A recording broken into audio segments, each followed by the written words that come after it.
Weird وے کے تمام سننے والوں کو السلام علیکم۔ امید ہے آپ کو میری تمام اسٹوریز پسند آ رہی ہوں گی۔ آج میں آپ کے لیے ایک بہترین اسٹوری لے کر حاضر ہوئی ہوں جس کا نام ہے اماوس کی رات۔ اماوس کی رات کے قصے کہانیاں آپ نے اکثر ڈراموں اور فلموں میں سنے ہوں گے، لیکن اس کی حقیقت کیا ہے آج میں آپ کو سناؤں گی۔ میرا نام میری ہے اور میرا ایک بیٹا جس کی عمر 24 سال ہے، یہ اور میں دونوں ایک گھر میں رہتے ہیں۔ ہمارا گھر قبرستان کے تقریباً بالکل قریب ہے کہ ہم جہاں پہ بھی کہیں جانا آنا ہوتا ہے تو ہمارا قبرستان سے لازمی گزر ہوتا ہے۔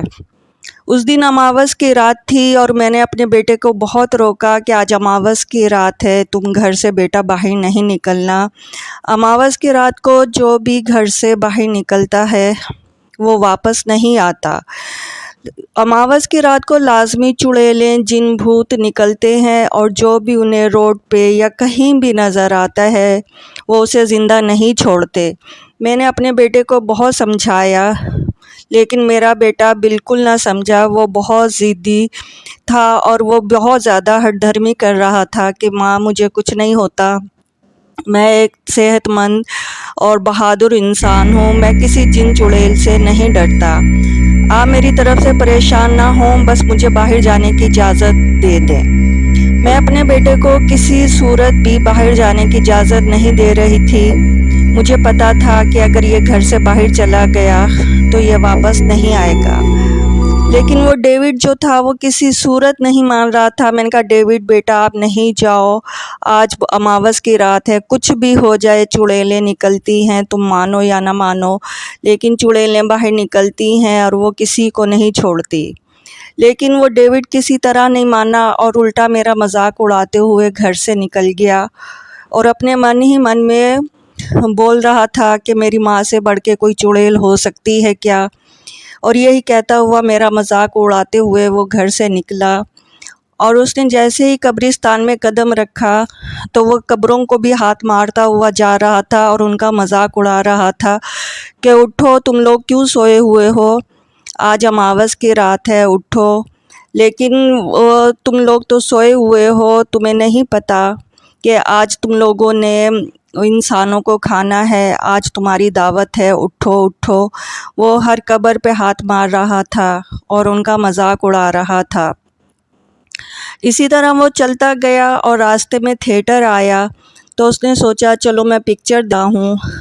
اس نے یہ محسوس کیا کہ جتنے راستے وہ چلتا آیا ہے راستے میں کوئی بھی انسان اس کو نظر نہیں آیا۔ وہ جیسے ہی تھیٹر پہنچا تو پورا تھیٹر خالی تھا۔ اس نے اپنے دوستوں کو فون کیا کہ چلو میں اپنے دوستوں کو فون کر کے بلا لیتا ہوں کہ آج پکچر مل کے دیکھتے ہیں۔ اس نے جیسے ہی اپنے دوستوں کو فون کال کی تو تمام دوستوں نے یہی کہا کہ آج اماوس کی رات ہے ڈیوڈ، ہم کسی طرح بھی اپنے گھر سے نہیں نکلیں گے۔ تم بھی پاگل ہو جو اپنے گھر سے نکل گئے، تمہیں نہیں معلوم کہ آج کی رات جو بھی گھر سے نکلتا ہے وہ زندہ واپس نہیں آتا۔ ڈیوڈ ان کا بھی خوب مذاق اڑانے لگا کہ تم سب بزدل ہو اور بزدلی والی باتیں کر رہے ہو، دیکھو میں بھی تو اپنے گھر سے نکل کر آیا ہوں اور مجھے کچھ بھی نہیں ہوا، میری طرح بہادر بنو۔ اور ان کا خوب مذاق اڑایا اور تھیٹر میں جیسے ہی داخل ہوا تو دیکھا پورا تھیٹر خالی ہے۔ اس نے ٹکٹ کیپر سے ٹکٹ لیا اور اس سے پوچھا کہ یہ پورا تھیٹر آج کیوں خالی ہے۔ ٹکٹ کیپر نے کہا کہ آج اماوس کی رات ہے اس لیے آج کوئی بھی اپنے گھر سے نہیں نکلے گا، تم پہلے انسان ہو جو اپنے گھر سے نکلے ہو اور تمہیں نہیں معلوم تھا کیا کہ آج اماوس کی رات ہے، تمہیں تمہاری ماں نے نہیں روکا۔ تو وہ کھلکھلا کر ہنسا اور اس کا بھی مذاق اڑانے لگا کہ آج تو سب کے اوپر اماوس کی رات کا بھوت سوار ہو چکا ہے۔ بہرحال اس نے پاپ کارن والے سے پاپ کارن لیے اور اسے کہا کہ مجھے پاپ کارن دے۔ اس نے اسے پاپ کارن اور وہ تھیٹر میں بیٹھ کے پکچر دیکھنے لگا۔ اب وہ پکچر دیکھے جا رہا تھا اور پاپ کارن کھائے جا رہا تھا۔ اس کی پاپ کارن ختم ہو گئی، اس نے وہیں سے آواز لگائی کہ مجھے اور پاپ کارن دے دو۔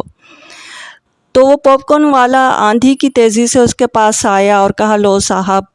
تو اس نے بڑے عجیبانہ نظر سے اسے دیکھا. تو ڈیوڈ پریشان سا ہو گیا کہ تم مجھے ایسے کیوں دیکھ رہے ہو؟ اس نے کہا کچھ نہیں صاحب، بس ایسے ہی دیکھ رہا ہوں. آپ پاپ کارن کھائیے اور بتائیے کیسی ہے. تو ڈیوڈ پاپ کارن کھاتا جا رہا تھا اور کہہ رہا تھا آج تو بالکل بیکار بنائی ہے، آج اس میں ذائقہ نہیں ہے.